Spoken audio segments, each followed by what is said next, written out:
ఒక నగరంలో ఒక పండితుడు వివేక వ్యాపారం ప్రారంభించి ఒక అంగడి పెట్టి వివేకం అమ్మసాగాడు. ఇక్కడ వివేకం అమ్మబడునా? ₹1 దగ్గర్నుంచి అనేక వేల రూపాయల ఖరీదు చేసే వివేకాల దాకా అమ్మకానికి ఉన్నాయి. ₹1 పెట్టి వివేకం కొంటే ఏమవుతుంది? ఎవరు చెప్పగలరు? ₹1,00,000 లాభం రావచ్చు. ఇద్దరు బలవంతుల తగాదాలో చిక్కుకోరాదు.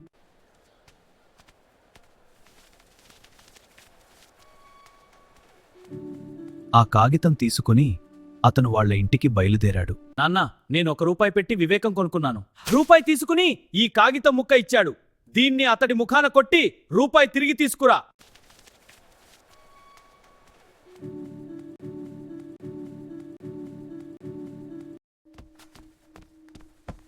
ఈ కాగితం తిరిగి తీసుకోండి. ఈ వివేకాన్ని అమలు చేయనని నిజంగా ప్రమాణం చేస్తావా? ప్రమాణం చేస్తున్నాను, దీనిని అమలు చేయను.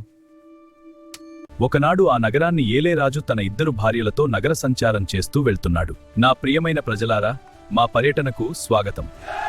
మీ ప్రేమ మాకు గర్వకారణం. మహారాజా, ఆహారం మాకు బాగా నచ్చింది. అయితే ఇప్పుడే దాన్ని మీకోసం తెప్పిస్తాం. దాసీలారా, రండి, ఈ సొమ్ము తీసుకోండి. ఈ డబ్బుతో ఒక అందమైన హారం కొనుక్కురండి. అవును, త్వరగా వెళ్ళి తీసుకురండి.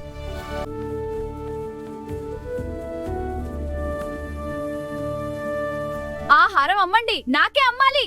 ఉండేది ఒక హారం, ఎవరో ఒకరికి అమ్ముతాను. నేను ముందు అడిగాను. లేదు, నేనే ముందు అడిగాను. నేను ముందు అడిగాను. లేదు, నేనే ముందు అడిగాను. నేను ముందు అడిగాను. లేదు, నేనే ముందు అడిగాను.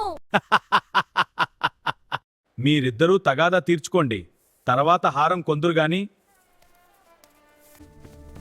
అమ్మా, నగలవర్తకుడి దగ్గర హారం ఒక్కటే ఉందని చెప్పాడు. మేమిద్దరం ముందుగా అడిగామని తగాదా పడింది. ఇది అన్యాయం. ఎవరు ముందుగా అడిగారో చెప్పే సాక్షి ఉన్నాడా? ఉన్నాడు మహారాజా, శ్రీమంతుడి కొడుకు. అయితే అతడిని రాజసభకు పిలవండి.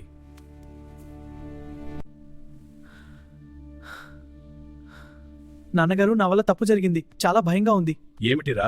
మెల్లగా చెప్పు. నేను ఒక పొరపాటు చేశాను, దయచేసి క్షమించండి. నాన్నా, నా గుండె జారిపోతోంది. ఈ పెద్దవాళ్ల మధ్య తగాదా, ఎవరివైపు సాక్ష్యం చెప్పినా మనకు ప్రమాదమే. నువ్వు భయపడకు, నా మాట విను. ఆలోచిద్దాం కొడుకు, ఏదైనా మార్గం ఉంటుంది. ఏం చేస్తాం? ఆ వివేక వ్యాపారి దగ్గరికి పోయి ఈ చిక్కు నుంచి బయటపడటానికి పనికి వచ్చే వివేకం కొనుక్కురా.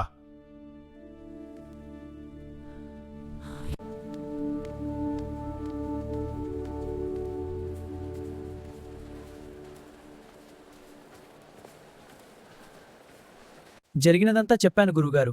ఈ చిక్కు నుంచి బయటపడేందుకు వివేకం అమ్మండి. తాత్కాలికంగా బయటపడటానికి ₹500 వివేకం ఇస్తాను. శాశ్వతంగా బయటపడాలంటే వివేకానికి 2000, దానిని అమలు చేయడానికి 1,00,000 ఖర్చవుతుంది.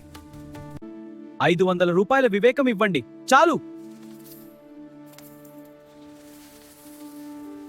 పిచ్చివాడి సాక్ష్యానికి విలువలేదు. సాక్షి, నువ్వు నిజం చెప్పు. హారం ఎగిరిపోయింది. ఈ సాక్ష్యానికి విలువలేదు. కేసు కొట్టివేయబడింది.